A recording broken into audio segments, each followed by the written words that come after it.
So hello guys, कैसे हैं आप सभी। I hope you all are good. एक बार फिर से आपका स्वागत है हमारे इस चैनल पे। आज हम टॉपिक डिस्कस कर रहे हैं वो हमारा ऑडिटिंग का टॉपिक है। जैसे कि आप सभी लोग रिक्वेस्ट कर रहे थे ऑडिटिंग के टॉपिक को लेके, तो चलिए आज उस टॉपिक को कंप्लीट करेंगे। और हो सकता है ये 2 वीडियो में यहाँ पे कंप्लीट होगा, बट यहाँ पे गारंटी है कि आपको इसके बाद ऑडिटिंग का जो चैप्टर है एकदम क्लियर हो जाएगा और कोई भी क्वेश्चन आपका यहाँ पे गलत नहीं होगा। बट एक शर्त है कि आपको यहाँ पे वीडियो को पूरी ईमानदारी के साथ और अच्छे से पूरे कंसंट्रेशन के साथ पूरा वीडियो देखना, राइट। हमने अकाउंटिंग का ऑलमोस्ट सारा पार्ट यहाँ पे कवर कर लिया है। कुछ छोटे मोटे टॉपिक बचे हैं, उसको आप अपने हैंड पे कवर कर सकते हैं। और साथ ही जो ऑडिटिंग का है वो काफ़ी यहाँ पे इम्पोर्टेंट रोल रहता है। ऑडिटिंग से काफ़ी क्वेश्चन यहाँ पे पुटअप होते हैं। और जो ये लेक्चर की PDF है मैं अपने टेलीग्राम चैनल पे डाल दूँगा एज ऑलवेज, तो वहाँ पे आप इसको जाके ले सकते हैं। जिसने अभी तक चैनल को ज्वाइन नहीं किया है, डिस्क्रिप्शन बॉक्स में लिंक दे दे रहा हूँ, आप जाके वहाँ पे चैनल को ज्वाइन करके पुरानी जो PDF है लेक्चर की उनको भी यहाँ पे ले सकते हैं, राइट। तो चलिए, अगर आपने पुरानी हमारी वीडियोस को नहीं देखे हैं तो चैनल पे प्लेलिस्ट हैं, सारी प्लेलिस्ट बनी है अलग अलग, आप वहाँ पे जाकर देख सकते हैं। MCQ की प्लेलिस्ट 20 पार्ट्स MCQ के हमने किए, वो अलग वहाँ पे प्लेलिस्ट बनी हुई है। साथ ही अकाउंटिंग की अलग है, फाइनेंशियल मैनेजमेंट की है। तो डिफरेंट टाइप की यहाँ पे वीडियोज़ हैं, आप वहाँ पर फ्री ऑफ कॉस्ट उनको देख सकते हैं। तो चलिए आज का लेक्चर हम स्टार्ट करते हैं और सबसे पहले समझते हैं कि हमारा ऑडिटिंग होता क्या है। बेसिकली जो ऑडिटिंग वर्ड है, ऑडिट वर्ड है हमारा, वो लैटिन भाषा से लिया गया है, राइट।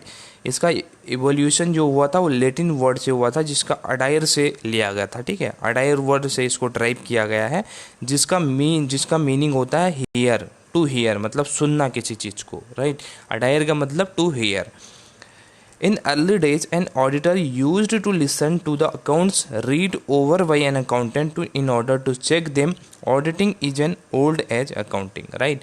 यहाँ पे बोला गया है कि पुराने टाइम पे क्या होता था, जो हमारे अकाउंटेंट होते थे वो क्या करते थे, रीड आउट करते थे डिफरेंट टाइप के अकाउंट्स को और उनको लिसन करते थे। तो इसके लिए, और यहाँ पे बताया गया है कि हमारा ऑडिटिंग भी उतना ही पुराना है जितना हमारी अकाउंटिंग है, राइट। तो इसके लिए यहाँ पे इसको अडायर शब्द यहाँ पे ड्राइव किया गया है। It was in use in all ancient countries such as Mesopotamia, Greece, Egypt, Rome, UK and India. ये यहाँ पे जो हमारे कुछ एंसेंट हमारी कंट्रीज़ हैं, तो वहाँ पे ये काफ़ी टाइम से यूज होता आ रहा है। जैसे कि मेसोपोटामिया है, ग्रीस है, इजिप्ट है, रोम है, UK है, इंडिया है।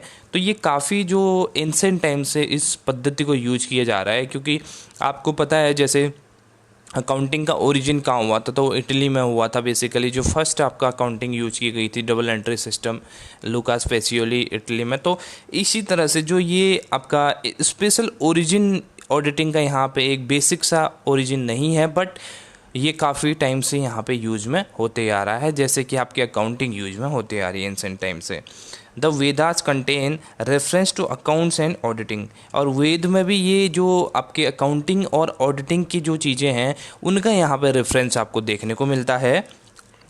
जैसे कि अर्थशास्त्र भाई Kautilya, detailed rules for accounting and auditing of public finances. और जो आपके अर्थशास्त्र है, अर्थशास्त्र में जो हमारे कौटिल्य हैं, उन्होंने यहाँ पे डिटेल्स दी है अकाउंटिंग और ऑडिटिंग के बारे में। किसके रेफरेंस में? पब्लिक फाइनेंस के रेफरेंसेस में। तो ये तो हमारी क्या थी, बात थी एक ओवरव्यू की, एक हमारे हिस्ट्री की ऑडिटिंग की। और इंडिया की बात करें तो in India the companies act 1913 made audit of companies account compulsory. यहाँ पे सबसे फर्स्ट जो अकाउंटिंग हमारा जो कंपनीज एक्ट था 1913, उसके बाद तो 1956 आया, 1956 आया, फिर 2013 आया। तो जो हमारा 1913 वाला जो कंपनीज एक्ट था, उस टाइम पे हमारे लिए जो कंपनी अकाउंट्स के लिए ये ऑडिटिंग को कंपलसरी बना दिया गया। बेसिकली जॉइंट स्टॉक कंपनी जो होती है उनको यहाँ पे ऑडिटिंग करवाना कंपलसरी होता है, राइट। तो ये तो बात थी हमारी कुछ हिस्ट्री की। अब डेफिनेशन की बात कर रहे हैं तो auditing is an examination of accounting records undertaken with a view to establish whether they correctly और and completely reflect the transactions to which they are relate. यहाँ पे बोला गया है कि जो ऑडिटिंग है वो एक एग्जामिनेशन है, यानी कि चेक करता है। क्या चीज़ को चेक करता है? अकाउंटिंग रिकॉर्ड्स को चेक करता है और ये पता लगाने की कोशिश करता है कि क्या हमारे जो अकाउंटिंग रिकॉर्ड्स हैं वो हमारे करेक्ट हैं, कंप्लीट हैं, और क्या हमारे ट्रू एंड फेयर यहाँ पे व्यू को रिफ्लेक्ट कर रहे हैं कंपनी के या नहीं कर रहे हैं। तो ये हमारा किसका पर्पज होता है, ऑडिटिंग का यहाँ पे पर्पज होता है, राइट। चेकआउट करना कि आपके जो आपके अकाउंटिंग रिकॉर्ड्स करेक्ट हैं, कंप्लीट हैं और ये सही आपके बिजनेस की पोजीशन को यहाँ पे रिफ्लेक्ट कर रहे हैं, ये हमारा यहाँ पे उद्देश्य होता है ऑडिटिंग करने का, ठीक है।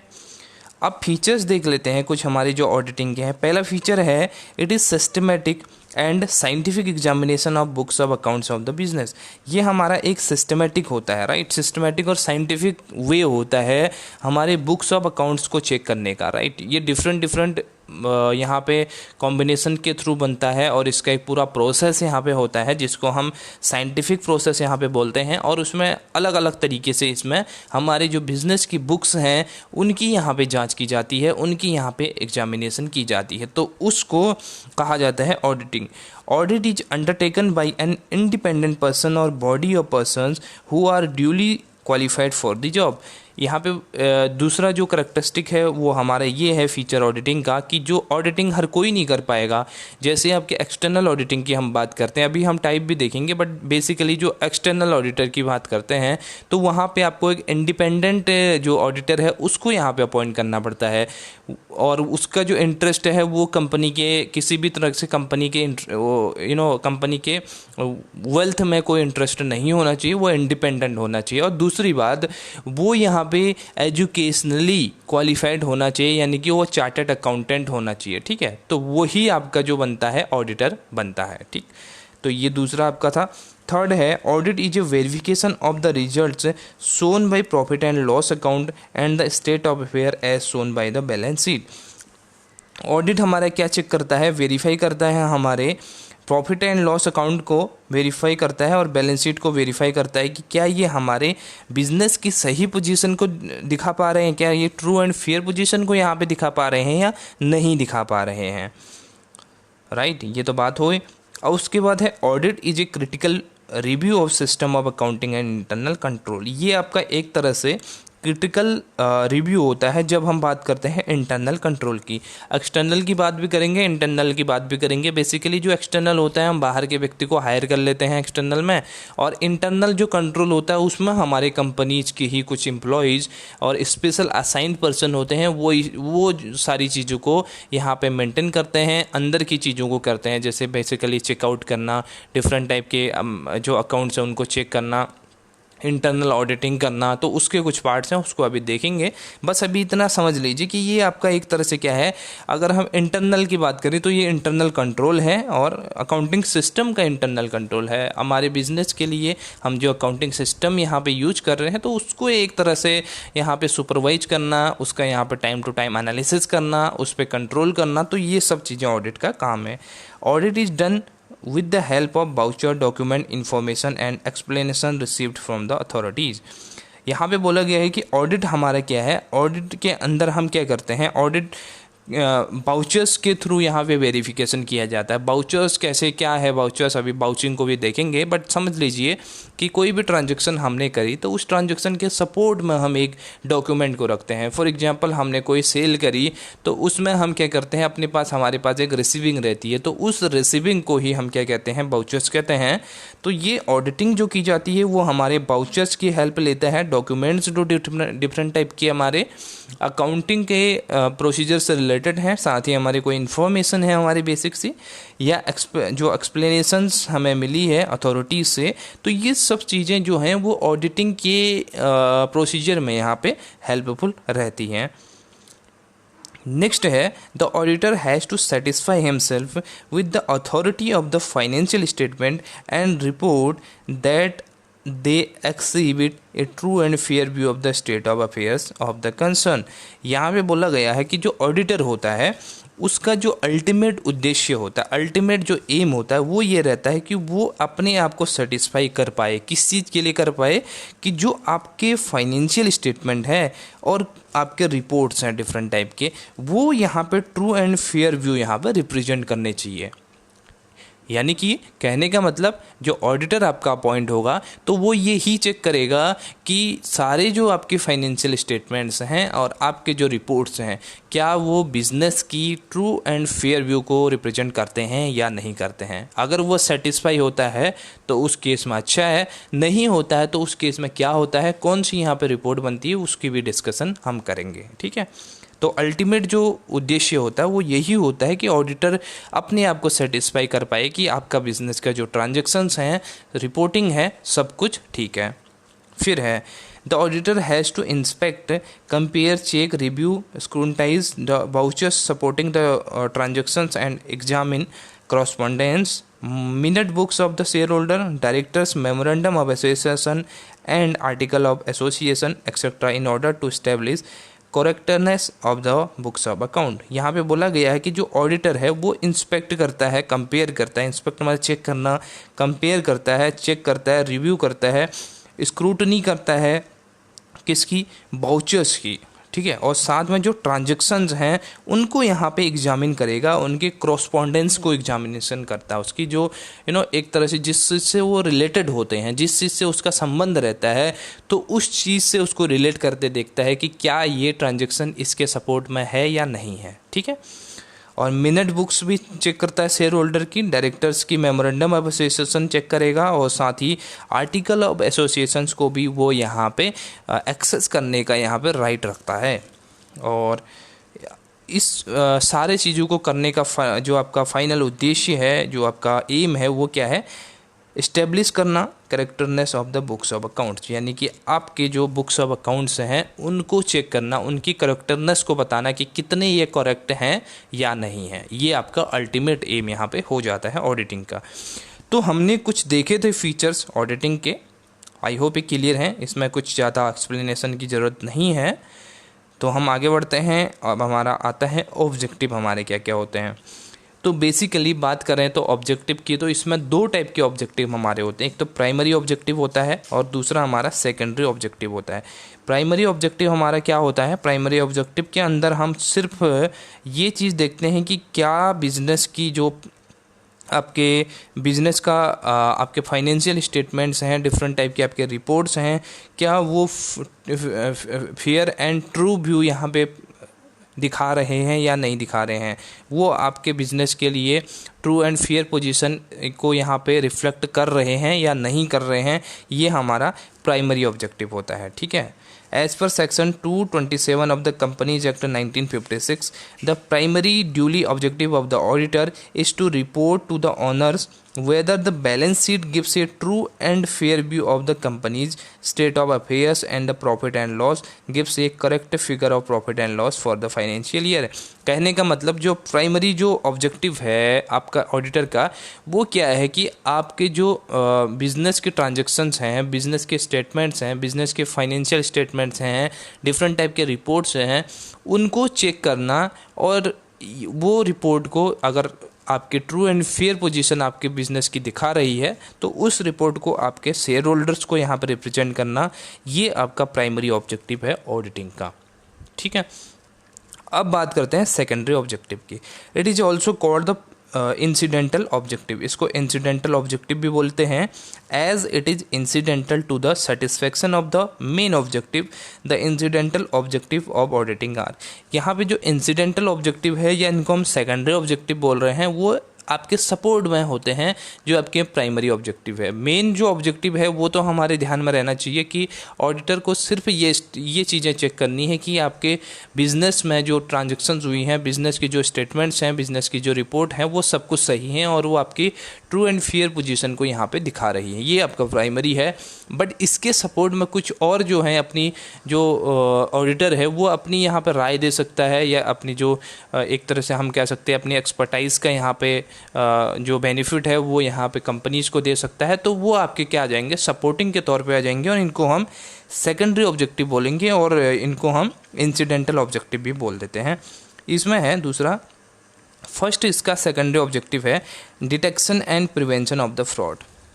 पहला क्या था, चेक करना कि आपका सही है या नहीं है। दूसरे में ये क्या करता है, अगर कोई एंट्री यहाँ पे मिसिंग है, किसी भी प्रकार की कोई ट्रांजेक्शन्स यहाँ पे मिसिंग है, तो उस ट्रांजेक्शन्स को फाइंड आउट करना कि उसमें क्या आपके जो फ्रॉड किया गया है, क्या एरर वहाँ पे है, तो उसको यहाँ पे डिटेक्ट करना।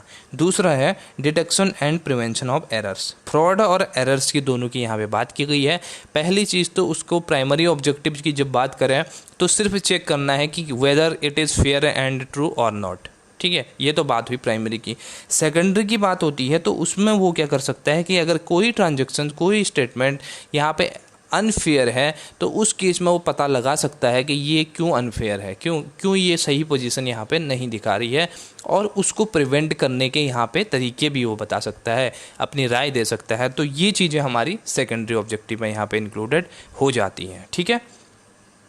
चलिए अब बात करते हैं कुछ जो डिफरेंस की ऑडिटिंग और इन्वेस्टिगेशन और ऑडिटिंग के यहाँ पे काफ़ी डिफरेंस रहता है इनके बीच में, तो इसको चेकआउट करेंगे और ये काफ़ी इंपॉर्टेंट है, एग्जाम में क्वेश्चन इससे बनता है, ठीक है। ऑब्जेक्टिव को देख लेते हैं। सबसे पहले ऑडिटिंग का क्या ऑब्जेक्टिव है और जो आपका इन्वेस्टिगेशन है उसका क्या ऑब्जेक्टिव है। The objective is to find out whether balance sheet and profit and loss account exhibit a true and fair view of the business। जैसा हमने थोड़ी देर पहले बात करी, ऑडिटिंग का अल्टीमेट जो एम है, वो ऑब्जेक्टिव है, वो यही है कि चेक करना whether the financial position, financial statements and different type of reports are viewing your true and fair position of the business और नॉट। ये आपका हो गया ऑडिटिंग का अल्टीमेट ऑब्जेक्टिव।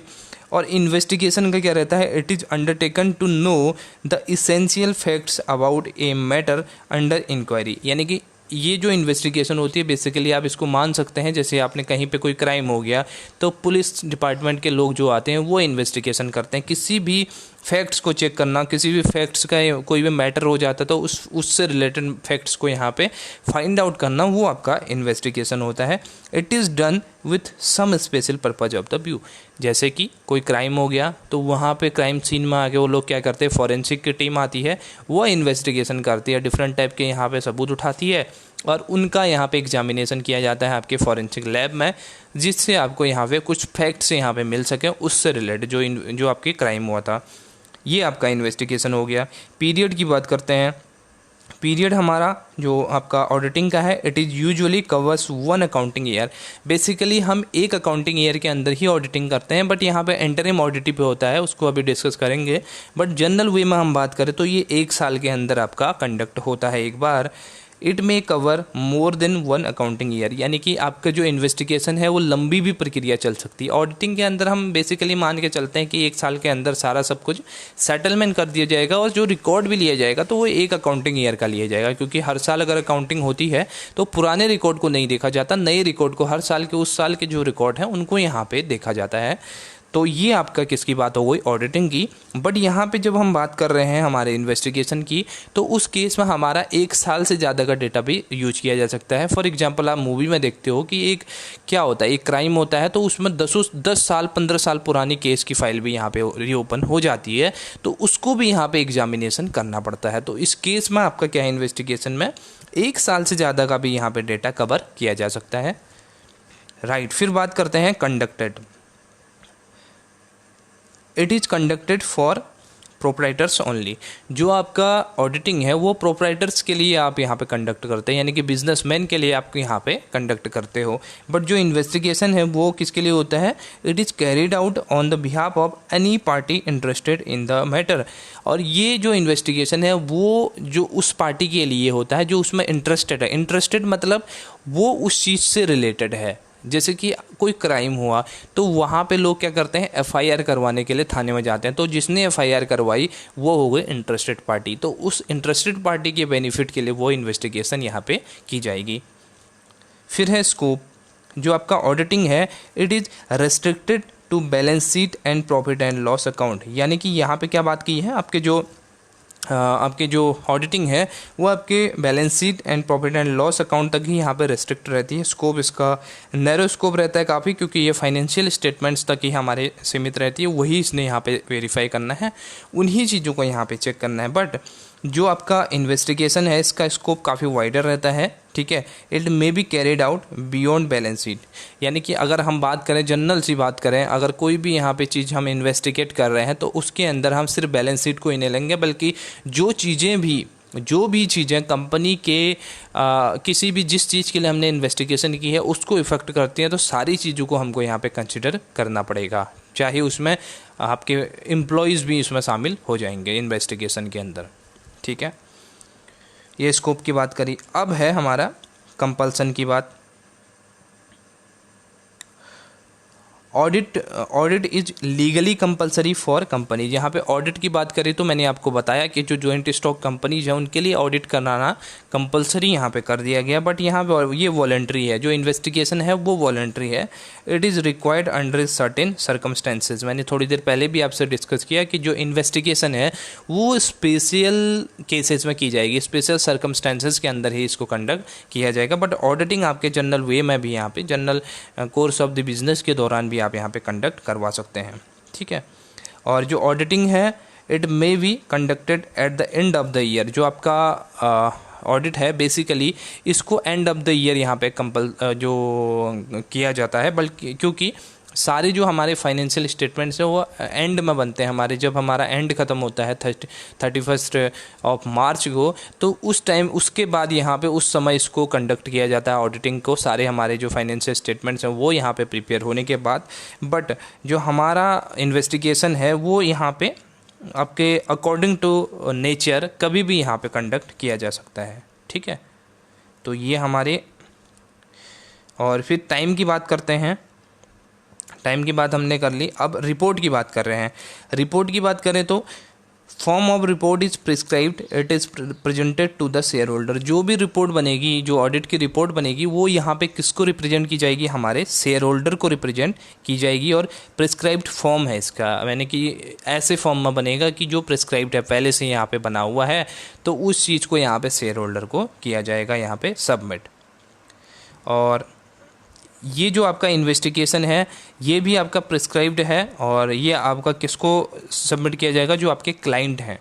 आपके कोई केस सॉल्व कर दिया, कोई किसी भी प्रकार के, कोई यहाँ पे आपने देखा कि यहाँ पे कुछ अच्छा नहीं चल रहा था, आपने उस केस सॉल्व किया और उसमें सारी चीज़ें यहाँ पे मेंशन करी कि क्या आपकी गलत चल रही हैं, ये सब कुछ आप, और जिसने आपको अपॉइंट किया है इस इन्वेस्टिगेशन के लिए वो आपका क्लाइंट है, तो उसको आपको सबमिट करना पड़ेगा।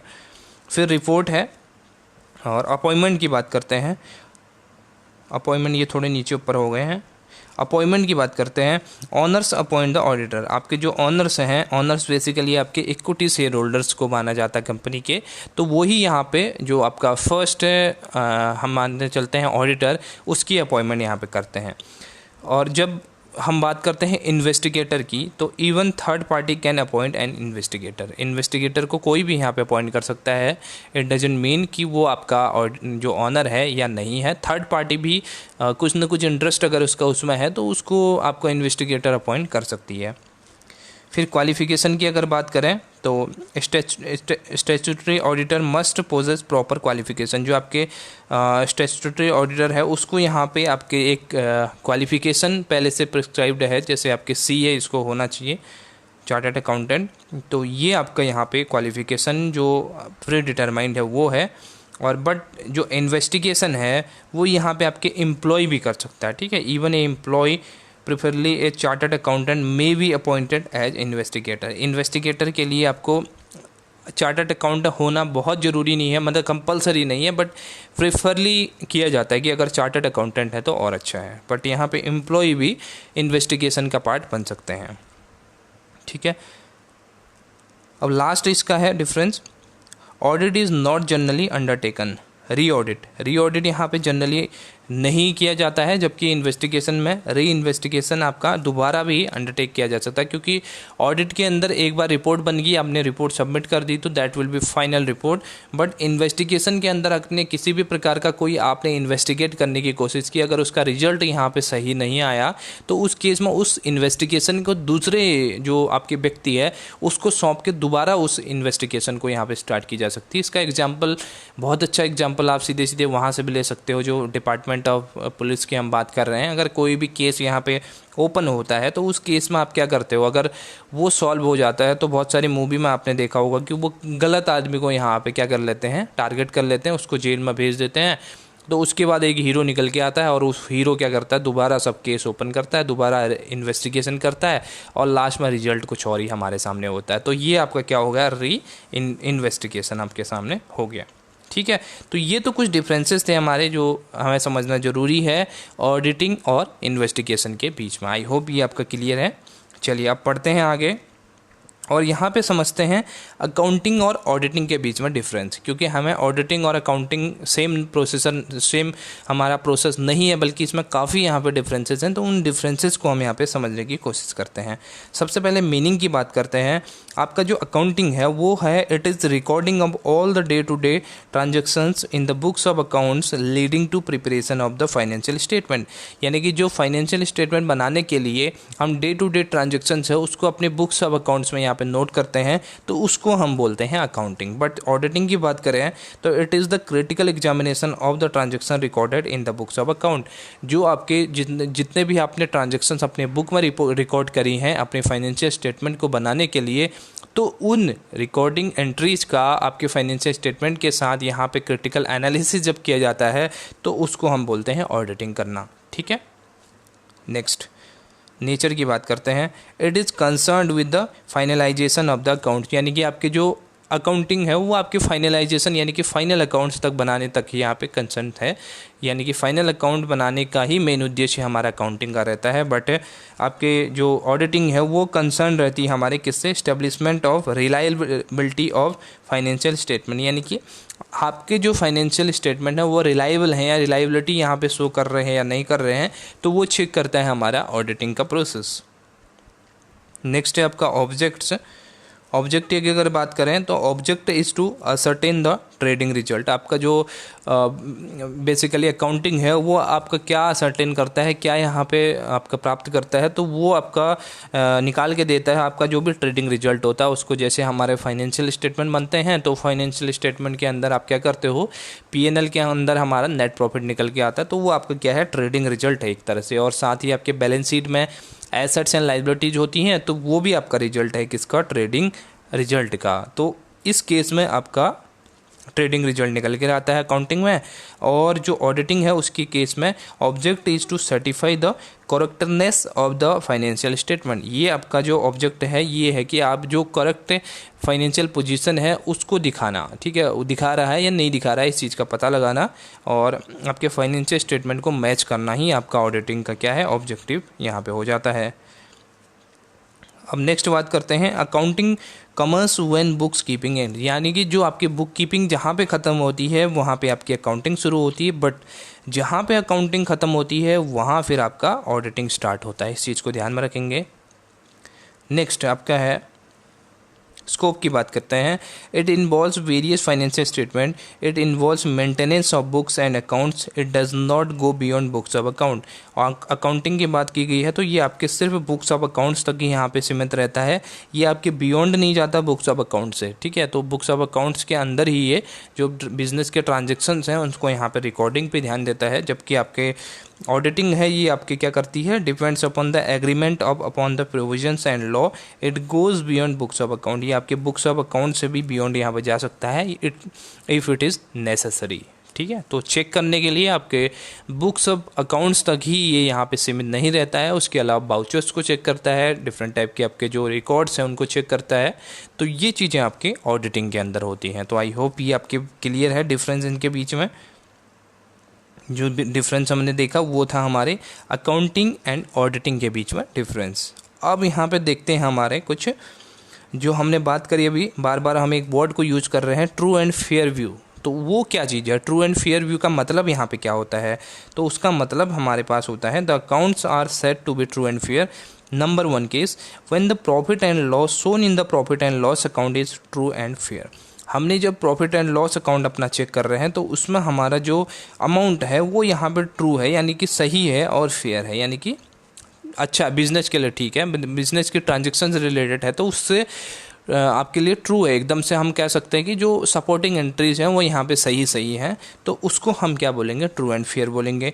और साथ ही हम ये भी चेक कर सकते हैं कि it also when the value of the assets and liabilities show in the balance sheet is true and fair। Balance sheet की बात करें, अब जब हम फाइनेंशियल स्टेटमेंट की बात करते हैं तो यहाँ पे हम किसकी कि प्रॉफिट एंड लॉस अकाउंट तो हमने देखा, ठीक है, उसका बैलेंस को हम देखेंगे क्या नेट प्रॉफिट सही निकला है या नहीं निकला है, क्या हमने चीज़ों को ओवर स्टेटेड अंडर स्टेटेड तो नहीं किया है हुआ है, तो वो सब चीज़ें हमें देखनी पड़ेगी और यही चीज़ करेगी हमारे ट्रू एंड फेयर को डिटरमाइन। और अगर हम बात करते हैं लाइबिलिटीज़ की, जो हमारे बैलेंस शीट की, तो उसके अंदर हम एसेट्स एंड लाइबिलिटीज़ की चीज़ों को देखेंगे क्या ये सही है या नहीं है।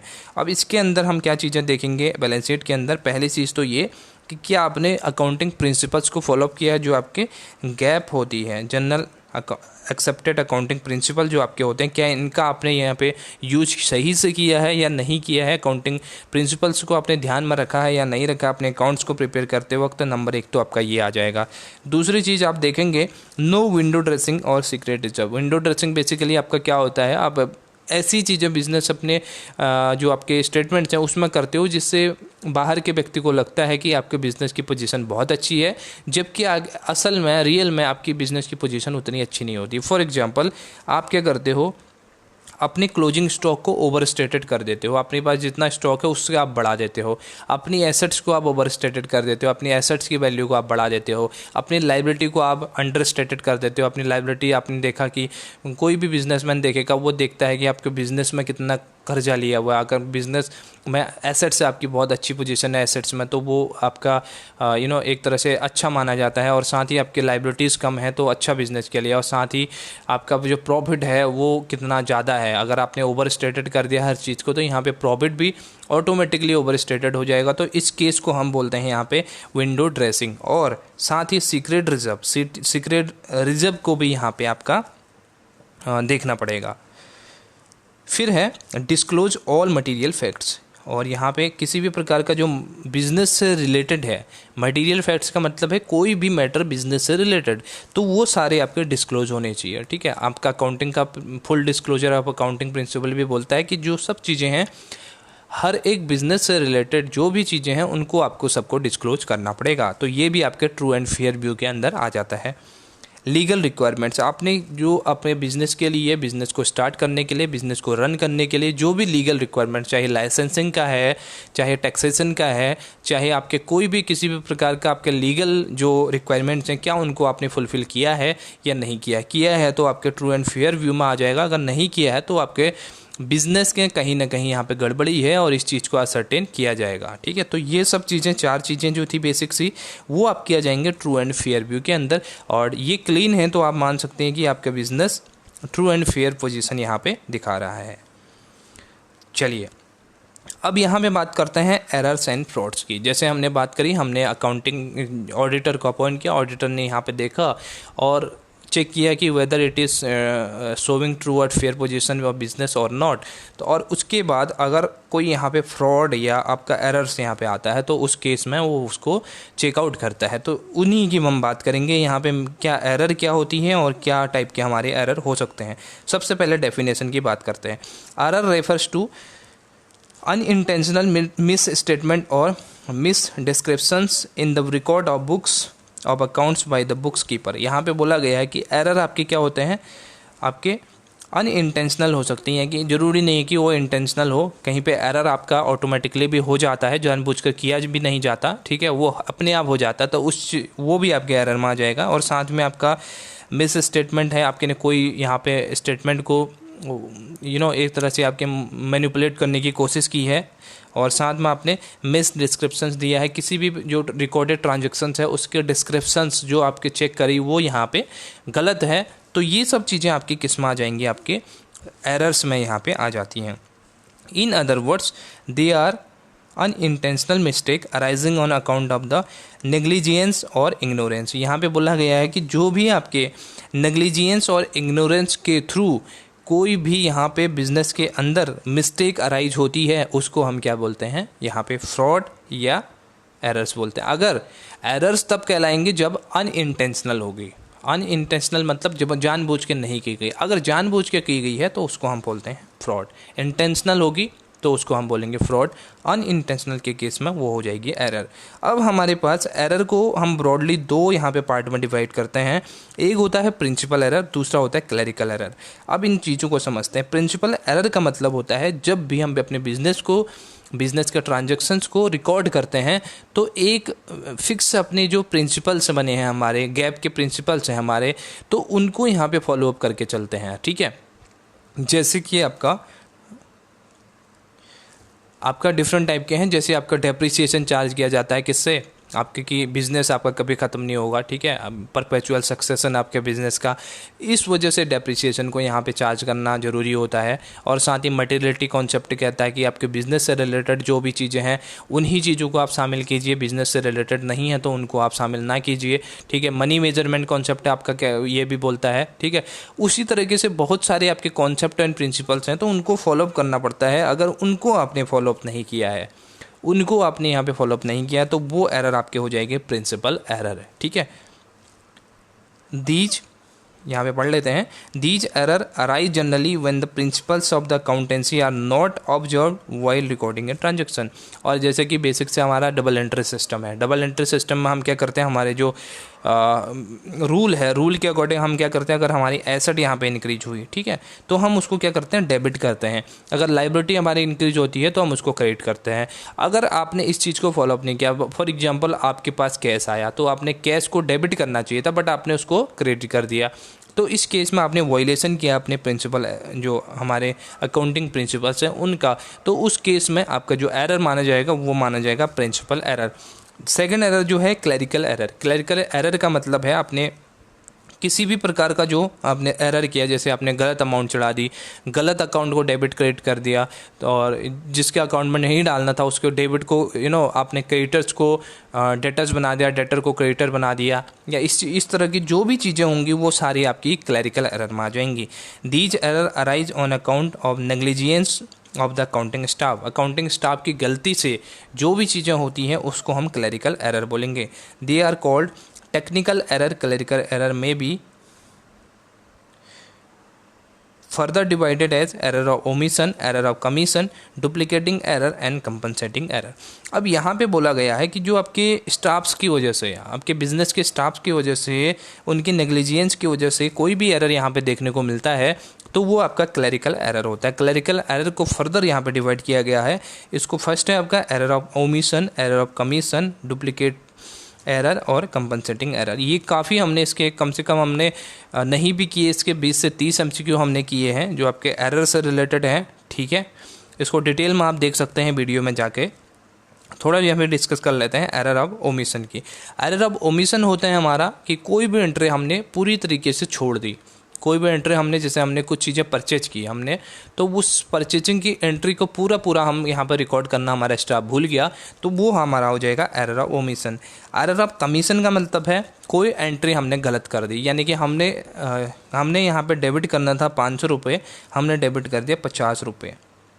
ठीक है, तो इस केस में आपका क्या हो जाएगा, आपका एरर ऑफ कमीशन। और डुप्लीकेटिंग एरर आपके क्या हो जाएगी, आपने कोई भी यहाँ पे अकाउंट जो है डुप्लीकेट अकाउंट आपने यहाँ पे क्रिएट किया या उस तरह के अकाउंट में आपकी पोस्टिंग हो गई, तो वो आपका डुप्लीकेटिंग एरर। कंपनसेटिंग एरर का क्या मतलब है, कंपनसेटिंग एरर का मतलब ये है कि अगर आपने कभी ऐसी गलती करी कि आपने दो गलत एंट्री कर दी। पहले एंट्री तो आपने क्या करी, एक एंट्री तो आपने गलत कर दी, डेबिट की एंट्री। ठीक है, 2000 से आपने कोई भी एग्जांपल ले लेता हूँ मैं, 2000 की एंट्री आपने डेबिट करी, गलत एंट्री किया, बिल्कुल गलत एंट्री। वही एंट्री आपने यहाँ पे क्रेडिट भी कर दी अगले एक ट्रांजैक्शन में, और 2000 रुपये को फिर से क्रेडिट कर दिया। तो इस केस में जो ये गलती है वो कंपनसेट हो जाएगी। यहाँ पे इस गलती का पता ही नहीं चलेगा। आपके 2000 रुपये डेबिट भी था, 2000 क्रेडिट भी हो गया, नेट अमाउंट में कोई भी डिफरेंस यहाँ पर नहीं आएगा। बट जब हम बेसिकली जो इंडिविजुअल आपका जो हम कहते हैं कि लेजर देखेंगे तो उसमें यहाँ पे डिफरेंस आएगा। बट बेसिक से अगर हम अपना ट्रायल बैलेंस देखेंगे तो उसमें किसी भी प्रकार का कोई यहाँ पे एरर नहीं दिखेगा। तो ये आपका होता है कंपनसेटिंग एरर, यानी कि एक एरर दूसरे एरर को कंपनसेट कर देती है और जो ओवरऑल इफेक्ट होता है वो यहाँ पे नलीफाइड हो जाता है। तो इसको बोलते हैं कंपनसेटिंग एरर। अब यहाँ पे जो आपके बेसिक प्रिंसिपल हैं ऑडिट के, उनको देख लेते हैं। हमारे कुछ प्रिंसिपल्स होते हैं, उनको यहाँ पे फॉलोअप करना ज़रूरी है एक ऑडिटिंग को कमेंस करने के लिए, राइट। जो आपके अकाउंटिंग स्टैंडर्ड हैं, the basic principle which govern the auditors professions responsibilities which should be compliant with whenever an audit is carried out. यहाँ पे कुछ आपके जो हैं प्रिंसिपल, उनको फॉलोअप करना पड़ता है हमारे ऑडिटर को, अगर हम कोई भी यहाँ पे ऑडिट प्रोग्राम को कैरी आउट कर रहे हैं तो उस केस में। पहला, इंटीग्रिटी, ऑब्जेक्टिविटी एंड इंडिपेंडेंस। सबसे पहले ऑडिटर की अपनी इंटीग्रिटी होनी चाहिए, ऑब्जेक्टिविटी होनी चाहिए, सब्जेक्टिविटी नहीं होनी चाहिए। सब्जेक्टिविटी का मतलब क्या होता है कि अपने खुद के ओपिनियन से जजमेंट, ठीक है, तो वो आपका अपने खुद से नहीं बल्कि बिजनेस के ट्रांजैक्शंस के अकॉर्डिंग आप अपना जजमेंट देंगे, ठीक है, तो वो आपका ऑब्जेक्टिविटी होता है। और इंडिपेंडेंस, इंडिपेंडेंस का मतलब है कि वो बायसनेस नहीं होनी चाहिए, वो इंडिपेंडेंट ऑडिटर होना चाहिए, उसका किसी भी पार्टी में यहाँ पे इंटरेस्ट नहीं होना चाहिए, ऐसे में आपकी बायसनेस हो जाएगी। तो ये 3 चीज़ें पहली चीज़ है। सेकंड आपका आता है कॉन्फिडेंशियली। कॉन्फिडेंशियलिटी का मतलब क्या है कि आपको कोई भी रिपोर्ट आपकी बनती है उसको आपको कॉन्फिडेंशियल रखना है। कॉन्फिडेंशियल का मतलब कि आपने अगर रिपोर्टिंग करी तो उस रिपोर्ट को आपको सीधे जमा करना शेयर होल्डर को, बाकी लोगों को आपको यहाँ पे उसकी रिवील नहीं करना उस चीज़ को। The auditor should respect the confidentiality of information acquired in the course of his work and should not disclose any such information to third party without specific authority or unless there is a legal professional duty of the to disclose। यहाँ पे बोला गया है, जैसा मैंने आपको बताया, कि जब तक आपके जो शेयर होल्डर्स हैं उनकी परमिशन ना हो या उनके अलावा उनके द्वारा दी गई कोई ऐसी ड्यूटी ना हो कि आप थर्ड पार्टी को यहाँ पे डिस्क्लोज कर दें इन्फॉर्मेशन, तब तक ऑडिटर कोई भी इन्फॉर्मेशन थर्ड पार्टी को डिस्क्लोज नहीं करेगा। जितनी भी इन्फॉर्मेशन है वो सब किसको देगा, अपने शेयर होल्डर्स को, जो ऑनर ऑफ द कंपनी है, या उनके ऑर्डर के अकॉर्डिंग काम करेगा। तो ये आपका कॉन्फिडेंशियलिटी के अंदर आ गया। उसके बाद बात करते हैं स्किल एंड कॉम्पिटेंस। यहाँ पे जो आपका ऑडिटर है उसको यहाँ पे प्रॉपर स्किल का नॉलेज, स्किल होनी चाहिए उसके पास, और कॉम्पिटेंस होनी चाहिए। कॉम्पिटेंस इन द सेंस कि उस काम को करने के लिए जो भी आपकी एक तरह से हम कह सकते हैं कि कैपेबिलिटी है, उसको कॉम्पिटेंस बोलते हैं। The audit should be performed and report prepared with due professional care by person who have adequate training, experience and competence. ऐसे लोगों के द्वारा ऑडिट किया जाना चाहिए, ऐसे लोगों को यहाँ पे अपॉइंट किया जाना चाहिए जिनको यहाँ पे एडिक्वेट ट्रेनिंग दी गई है, एक्सपीरियंस है और कॉम्पिटेंस यहाँ पे है। यानी कि आपके जो हम कहते हैं ना प्रॉब्लम्स से फेस करने का यहाँ पे जो होता है, तो उसको कॉम्पिटेंस यहाँ पे बोला जाएगा। नेक्स्ट फोर्थ आपका आ जाएगा work performed by others। When the auditor delegates work to assistant or uses work performed by other auditor or expert, he will continue to be responsible for forming and expressing his opinion on the financial statement।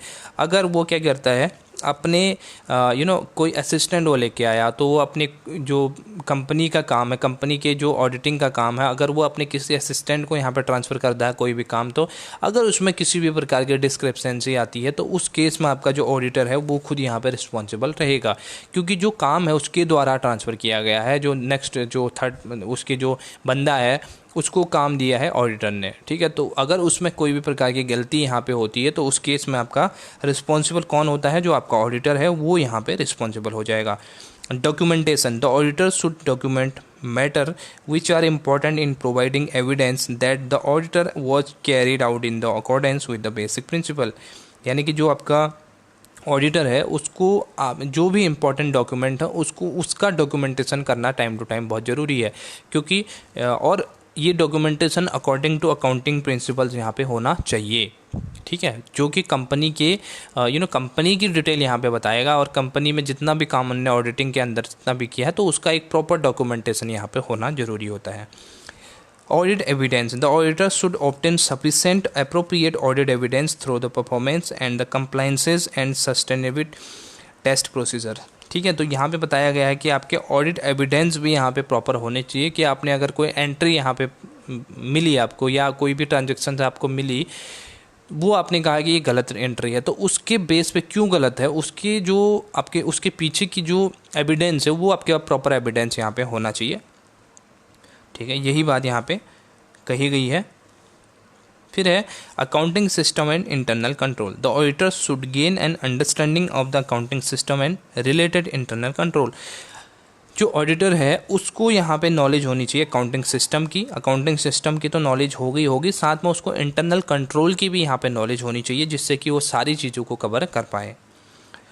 Audit conclusion and reporting. और यहाँ पे कहा गया है कि आपके जो auditor है उसको यहाँ पे कंक्लूड करना आना चाहिए, कोई भी चीज़ों को आपको कंक्लूड करना और रिपोर्टिंग करने का यहाँ पे मेन चीज़ रहती है। कोई भी आपने ट्रांजैक्शंस करी हैं, कोई भी आपने इन्वेस्टिगेशन करी है, कोई भी आपने यहाँ पे बिजनेस किया, तो उस चीज़ को जब तक आप कंक्लूड करके रिपोर्टिंग नहीं करेंगे तो वो वेस्ट है, ठीक है। तो उस केस में ऑडिटर को अपनी रिपोर्ट बनानी होती है और उस रिपोर्ट को अपने शेयर होल्डर को यहाँ पे देना होता है। तो इस केस में आपके ऑडिटर की रिस्पॉन्सिबिलिटी है कि आपके कंक्लूजन्स को यहाँ पे रिपोर्ट के तौर पे तैयार करके कंपनी के जो रियल ओनर हैं उनको यहाँ पे रिप्रेजेंट कर दें। अब हमारा एक टॉपिक है ऑडिट टाइप। ऑडिट कितना टाइप का यहाँ पे हो सकता है, तो ये बेसिकली जो ऑडिट है वो यहाँ पे 2 टाइप का ऑडिट होगा। सबसे पहले तो बात करते हैं इंटरिम ऑडिट की, दूसरा बात करेंगे कंटिन्यूअस ऑडिट की। पहला audit interim audit, an audit that is taken up between 2 annual audits is called an interim audit. यानी कि जो हमारे 2 एनुअल मीटिंग्स, 2 एनुअल जो हमारे ऑडिट हैं उनके बीच में यहाँ पे कोई ऑडिट किया जाए। जैसे हमने किया ना, हमने जो एनुअली हम ऑडिट कर रहे हैं, बट यहाँ पे 2 एनुअल ऑडिट के बीच में अगर किसी भी प्रकार का कोई यहाँ पे ऑडिट और यहाँ पे कंडक्ट किया जाता है तो उसको बोलेंगे हम इंटरिम ऑडिट। जैसे आपका इंटरिम डिविडेंड होता है उसी तरह से बीच में जो दिया जाता है उसी तरह से आपका इंटरिम ऑडिट का केस भी होता है। A specific date as per the client's requirement is taken into account. जैसे कि आपने बताया 30 सितंबर, 31 दिसंबर, ये आपके जिस तरह से आपकी कंपनी के जो आपके शेयर होल्डर्स हैं या बोर्ड ऑफ डायरेक्टर्स हैं उस तरह के जो आपके क्लाइंट्स हैं, तो उन्होंने जो डेट फिक्स करी उस डेट पे आप अगर कोई यहाँ पे ऑडिट किया जाता है तो उसको आप इंटरिम ऑडिट बोलेंगे। और जो साल के लास्ट में किया जाता है उसको हम क्या बोलते हैं, फाइनल ऑडिट हमारा होता है जो ईयरली हम यहाँ पे करते हैं। और यहाँ पे आप सब चीज़ें चेक करेंगे, ट्रायल बैलेंस को चेक करेंगे और साथ में फाइनेंशियल स्टेटमेंट्स को, फाइनेंशियल इस तरह की चीज़ों को आपको इंटरिम बेस पे आपको चेक करना पड़ेगा। तो ये आपका हो गया इंटरिम ऑडिट। इसकी बेसिक अंडरस्टैंडिंग आप समझ जाएंगे, बस बाकी इसमें कुछ इंपॉर्टेंट है नहीं। कंटिन्यूस ऑडिट का मतलब रहता है कि आपका जो कंटिन्यू बेसिस पे आपके ऑडिटिंग का काम यहाँ पे किया जाता है, चेकिंग की जाती है टाइम टू टाइम यहाँ पे। और बेसिकली ये बैंकिंग के फील्ड में, बैंकिंग बिजनेस में यहाँ पे बेसिकली इसको यूज में लाया जाता है, जो आपका कंटिन्यूस ऑडिट होता है।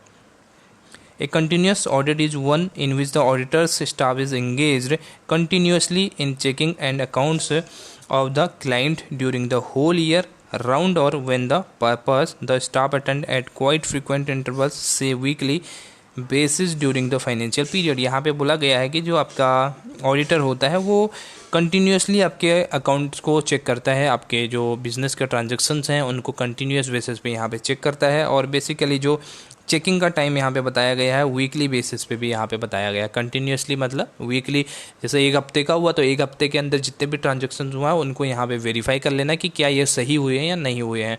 इससे होता क्या है, अगर आप 1 साल के अंदर करते हैं ना तो काफ़ी चीज़ें कॉम्प्लिकेटेड होता है। हफ्ते के अंदर करेंगे तो अगर आपके कोई भी एरर है तो आसानी से रेटिफाइड उसको कर पाएंगे, ठीक है। तो इसके लिए बैंकिंग सिस्टम में, क्योंकि बैंकिंग बिजनेस में काफ़ी यहाँ पे मनी के ट्रांजैक्शंस होते हैं, काफ़ी पैसे के हर दिन यहाँ पे लाखों करोड़ों रुपए के ट्रांजैक्शन किए जाते हैं, और किसी भी प्रकार यहाँ पे फ्रॉड है या हम कह सकते हैं कि एरर्स है तो वो चीज़ें यहाँ पे होनी नॉर्मल सी बात है। तो उस केस में, क्योंकि बहुत सारे हमने हिस्ट्री में देखे कितने ऐसे बैंक हैं, बड़े बड़े बैंक हैं जो यहाँ पे क्या हो गए, आपके बंद हो गए। किस कारण से? आपके इंसॉल्वेंट हो गए सारे बैंक। किस कारण से? कि आपके जो फ्रॉड हैं, आप एरर हैं, उनको मैंने क्लरिकल एरर्स थे उनको आप यहाँ पर प्रिवेंट नहीं कर पाए। तो उस केस में छोटी छोटी गलतियों के कारण उनको एक तरह से पूरा यहाँ पे एक बैंकिंग सिस्टम को ही बंद करना पड़ गया, ठीक है। तो धीरे धीरे क्या होती है कि आपको आज 100 रुपये का लॉस हुआ, कल को आपको 500 का हुआ, अगले दिन आपको 1000 का हुआ, तो साल भर का अगर आप रिपोर्ट देखेंगे तो लाखों रुपए का यहाँ पे नुकसान बैंकिंग बिजनेस में हो जाता है। इसलिए इसको कंटिन्यूस ऑडिट यहाँ पे रखा जाता है, जिससे कि आपके जो हाथों हाथ कहते हैं ना, हाथों हाथ किसी भी चीज़ को करना, तो वो आपके एरर्स हैं, कोई भी ओमिशंस हैं, कोई भी किसी भी चीज़ का कंट्रोल है तो वो यहाँ पे सही हो सके। तो ये आपका था आपका टाइप्स ऑफ ऑडिट, बेसिक जो हम ओवरव्यू देखते हैं ऑडिट का। अब यहाँ पे आज का जो लास्ट हम टॉपिक करने जा रहे हैं वो है टेस्ट चेकिंग और रूटीन चेकिंग के अंदर यहाँ पे क्या डिफरेंस रहता है, ठीक है। सबसे पहले मीनिंग की बात करते हैं। टेस्ट चेकिंग किसको बोलते हैं? Test checking is an accepted auditing procedure wherein only a part of its transactions is checked to form an opinion instead of checking the transaction। यहाँ पे बोला गया है जो टेस्ट चेकिंग है उसके अंदर हम क्या करते हैं, कोई भी हम सेलेक्टेड ट्रांजेक्शन्स को यहाँ पे चेक करते हैं। हम सारे जितने ट्रांजेक्शन दी गई हैं सारे ट्रांजेक्शन्स को चेक नहीं करेंगे, बल्कि हमें जिस चीज़ में डाउट लगेगा या हम जिस ट्रांजेक्शन में यहाँ पे मेजॉरिटी होती है तो उस ट्रांजेक्शन्स को हम यहाँ पे चेक करते हैं, वही हमारा टेस्ट चेकिंग होता है। बट रूटीन चेकिंग क्या बोलता है, routine checking is the detail checking of all transaction. ठीक है, ये ऑल ट्रांजेक्शन की बात करता है।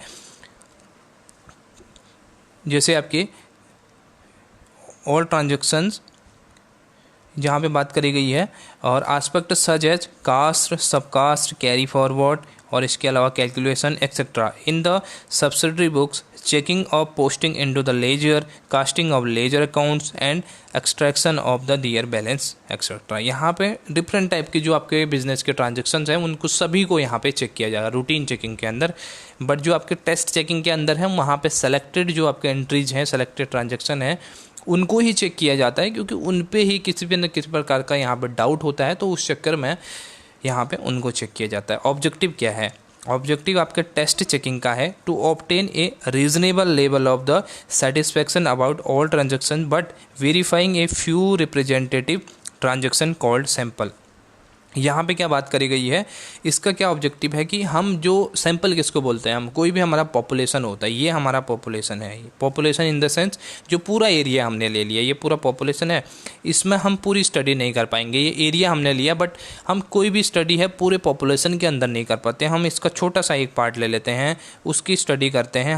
हम मान के चलते हैं कि जो कैरेक्टरिस्टिक इस यहाँ पे सैंपल के अंदर है तो वही कैरेक्टरिस्टिक आपके पॉपुलेशन के अंदर भी होंगे। आप कहीं पे क्या करते हो, आप कोई भी आपने अगर सर्वे किया है तो सर्वे के अंदर अगर आपने पॉपुलेशन सर्वे की बात नहीं कर रहा हूँ, सेंसस की बात नहीं कर रहा हूँ, अगर किसी भी और तरह का सर्वे है, आप इफेक्टिवनेस देखना चाह रहे हो, तो उस केस में आप क्या करते हो, उस जगह को पूरा यहाँ पे इन्वेस्टिगेट नहीं करते हो। आप क्या करते हो, कुछ कुछ लोगों को बीच में से उठा लेते हो, वही आपका क्या है, सैंपल है।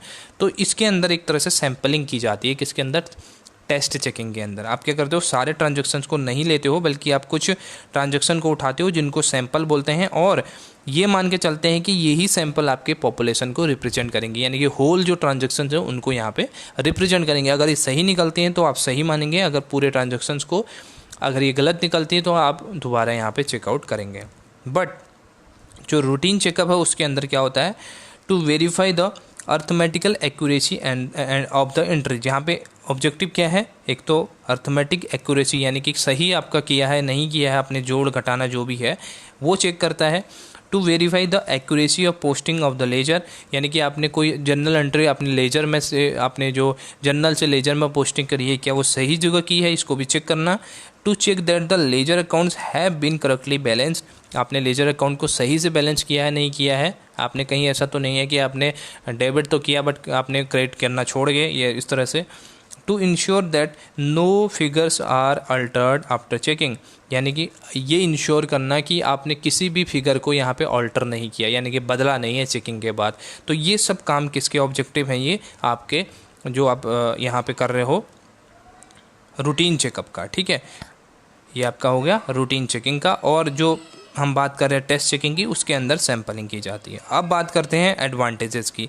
एडवांटेजेस के अंदर सबसे पहला ऑब्जेक्टिव जो आपका है टेस्ट चेकिंग का, उसके अंदर है सेविंग द टाइम, क्योंकि आप पूरे पॉपुलेशन को, पूरे एरिया को आप कवर नहीं कर रहे हो। आप कुछ जिनमें आपको शक लगा है या आप जिनमें आपको यहाँ पर डाउट है, तो इन एंट्रीज़ को उठाकर आप चेक करते हो, इससे आपका टाइम बचता है। दूसरा, proper and careful test checking, it's helpful and serves the audit objective. आपने एक तरह से उसका पर्पज़ भी फुलफिल हो गया, क्योंकि आपको बाकी एंट्रीज एक नज़र से आपने देखी वो सही हैं, बाकी तो आप एक तरह से क्या कर सकते हो कि अपना ओपिनियन दे सकते हो, क्योंकि आपने एक तरह से पर्पज़ तो आपका पूरा हो गया, आपने चेकअप कर लिया। Volume of work is reduce, आपका जो वर्क का वॉल्यूम है, जो आपका काम है वो एक तरह से रिड्यूस हो जाएगा, क्योंकि आप इतने सारे बिजनेस के एंट्रीज को चेक करने लगे तो आपका काफ़ी टाइम तो जाएगा, साथ में आपको यहाँ पे वर्क फोर्स भी चाहिए काम करने के लिए, आप अकेले नहीं कर सकते। तो उस केस में आपका वर्क भी रिड्यूस हो जाएगा। Time available for other audit, यहाँ पे आप क्या कर सकते हो, और ऑडिट अगर अदर ऑडिट आपको करने हैं तो उसके लिए आप यहाँ पे टाइम निकाल सकते हो इस ऑडिट को पूरा करने के बाद एज ए सैम्पल। ओके, अब इसकी बात करते हैं, इसकी क्या एडवांटेज हैं आपके रूटीन चेकिंग के। Checking of posting and ledgers, ये आपके क्या है, आप डिफरेंट टाइप के आपके जो आप क्या करते हो, एक्यूरेसी चेक करते हो, आप पोस्टिंग यहाँ पे चेक करते हो, ट्रायल बैलेंस को टैली करते हो, और आप इन सब चीज़ों से होगा क्या, आप इजीली कोई भी एरर और फ्रॉड्स को डिटेक्ट कर सकते हो। इसमें अगर एरर और फ्रॉड निकल के आ गया तो वो अगर सैंपल के अंदर है तो ही आप उसको पता कर पाएंगे, बट अगर सैंपल के बाहर आपका रह गया तो आप फ्रॉड और एरर को यहाँ पे नहीं पता कर पाएंगे। बट जो आपका रूटीन चेकअप है उसके अंदर आप क्या कर पाओगे, सारे ट्रांजैक्शंस को आप रिकॉर्ड कर रहे हो, सारे उसको चेक कर रहे हो, सारे जो प्रोसेस है उसको चेक कर रहे हो आप, जर्नल से अपने जर्नल से अपने ट्रायल बैलेंस तक का और सारे फाइनल स्टेटमेंट तक का सारी चीज़ों को आप चेकअप कर रहे हो, तो आसानी से आप पता लग सकते हो कहीं पर भी कोई फ्रॉड है या आपका कोई ओमिशन है, कोई भी एरर है, तो उसको आप आसानी से प्रिवेंट कर पाओगे। ठीक है, और इसके अंदर डेलीगेशन कर दी जाती है जूनियर स्टाफ को ऑडिट की। जैसा कि आपको मैंने बताया, अगर आप सारा यहाँ पे स्टडी कर रहे हैं ना तो आप अकेले कर नहीं पाएंगे, तो इसलिए जो कंटिन्यूस वाला है उसके अंदर आप क्या करते हो, अपने जो जूनियर स्टाफ है उसको भी डेलीगेट कर देते हो, अपनी जो काम है उसको आप बांट देते हो, तो इससे आपका काम यहाँ पर कम हो जाता है। और डिसएडवांटेज की बात करें तो डिसएडवांटेज में आपका क्या है, आपका जो टेस्ट चेकिंग है उसके अंदर आ जाएगा, क्लाइंट स्टाफ में बिकम केयरलेस, आपके यहाँ पे केयरलेस बन सकते हैं बेसिकली, और क्योंकि आपने कोई एंट्री यहाँ पे चेक करी है तो आसानी से फ्रॉड होने के चांसेस हैं। Some errors and frauds may go under detected, मैंने जैसा कि आपको बताया ना कि कुछ एरर जो होती हैं वो आपके हाथ ही नहीं आई, आपने सैंपल में ली ही नहीं, तो आपने वो एंट्री को चूज ही नहीं किया जिसमें एरर था, तो वो तो आपकी क्या हो गई, आपकी अनटच्ड हो गई ना, तो वो एरर तो एरर ही रह गई। All items and transactions are not check, जैसे कि ऑब्वियसली हाँ, आप अगर सारे ट्रांजेक्शन को रिकॉर्ड नहीं कर रहे हैं तो हम ये भी नहीं मान सकते कि 101% सारा सब कुछ ठीक है। And elements of the doubt and risk is presented in the auditors opinion, ये सही बात है, जैसे कि मैंने अभी बोला कि आप यहाँ पे क्लियर कट बात नहीं कर सकते कि हाँ बिल्कुल ठीक है, एकदम कोई यहाँ पे गलती नहीं है, तो इस चीज़ की हम बात नहीं कर सकते। ये हमारा इसके अंदर डिसएडवांटेज होते हैं हमारे किसके, आपके जो हम टेस्ट चेकिंग यहाँ पे कर रहे हैं। रूटीन चेकिंग के यहाँ पे क्या डिसएडवांटेज हैं, सबसे पहला, it is highly mechanical process, आपका यहाँ पे काफ़ी नॉलेज चाहिए इस चीज़ के लिए, सारे सब किस की नॉलेज चाहिए आपको, स्टार्टिंग से लेके एंड तक की आप प्रोसेस को चेक कर रहे हैं, काफ़ी यहाँ पे आपको नॉलेज, एडिक्वेट नॉलेज की ज़रूरत आपको पड़ेगी। ठीक है, मोनोटोनस एक्टिविटी में लीड टू बोरेडम, ये तो हो गया। ठीक है, इसके अलावा major items of the frauds and high level intricacies and complexities may not be revealed, यहाँ पे बताया गया है कि आपके जो कोई भी ट्रांजेक्शन्स हैं, मेजर जो ट्रांजेक्शन्स हैं वो यहाँ पे रिवील नहीं किए जा सकते हैं, क्योंकि आप यहाँ पे बहुत सारी चीज़ें हो जाती हैं, अगर आप कंटिन्यूस काम पे बेसिस पे काम कर रहे हैं तो फ्रॉड के चांसेस भी यहाँ पे बढ़ जाती हैं। और compensation errors and errors of principle will not come to light, और जो आपके हमने बात करी थी ना डिफरेंट टाइप के एरर्स की, तो उसमें हमारे एक कंपनसेटिंग एरर भी था और एरर ऑफ प्रिंसिपल भी था, तो इसके अंदर आप इन चीज़ों को यहाँ पे डिटेक्ट नहीं कर पाएंगे, क्योंकि कंपनसेटिंग एरर के अंदर यहाँ पे बैलेंसिंग फिगर जो होती है वो बराबर हो जाती है, बट आपके अकाउंट का यहाँ पे हेरफेर रहता। और दूसरा प्रिंसिपल आपने प्रिंसिपल का फॉलोअप किया है नहीं किया है ये भी इसमें पता नहीं चल पाता, क्योंकि आप इसमें बेसिकली क्या करोगे चेक, आप बैलेंस चेक करोगे और आपके जो बिज़नेस की जो एंट्रीज़ हैं उनको चेक करोगे, आपके बुक्स अब मैच्ड हैं नहीं है, आपने राइट हैंड साइड सही से मैच किया, लेफ्ट हैंड साइड से नहीं किया, आपका बैलेंसिंग मैच है या नहीं है, ये सब चीज़ें आप चेक करते हो। तो इसके अंदर आपके दो टाइप के एरर, जो एरर ऑफ प्रिंसिपल है और एरर ऑफ कमीशन है, सॉरी कंपनसेटिंग एरर है, तो ये इन चीज़ों को आप प्रिवेंट नहीं कर पाओगे, इन चीज़ों को आप चेक नहीं कर पाओगे, तो ये इसके कुछ डिसएडवांटेजेस होते हैं। सो गाइस, ये थी हमारी बात टेस्ट चेकिंग और रूटीन चेकिंग के बीच की डिफरेंस की। ठीक है, तो आज का जो लेक्चर है उसमें इतना ही हम डिस्कस कर रहे हैं, क्योंकि वीडियो काफ़ी लंबी बन चुकी है, और जो इसका नेक्स्ट पार्ट है अभी काफ़ी कुछ इसमें सीखने को है, लगभग 1 घंटे की और वीडियो बनेगी, एक और वीडियो, तो उसके अंदर सारा हम कवर कर लेंगे। उसके अंदर हम देखेंगे कि कैसे इंटरनल कंट्रोल होता है, इंटरनल कंट्रोल के क्या क्या पार्ट्स होते हैं, और ऑडिटर्स के डिफरेंट जो सेक्शंस हैं वो क्या हैं। ठीक है, अपॉइंटमेंट के क्या सेक्शंस हैं, और यहाँ पे रिपोर्ट कितने तरह की होती है, ऑडिट रिपोर्ट कितने प्रकार की होती है, तो ये जो इम्पोर्टेंट हैं इनको हम अगले वीडियो में कवर करने की कोशिश करेंगे। सो आई होप कि आपने यहाँ पे कुछ नया सीखा, कुछ अच्छा आपको सीखने को मिला। अगर वीडियो पसंद आई तो एक लाइक आपका ज़रूर बनता है।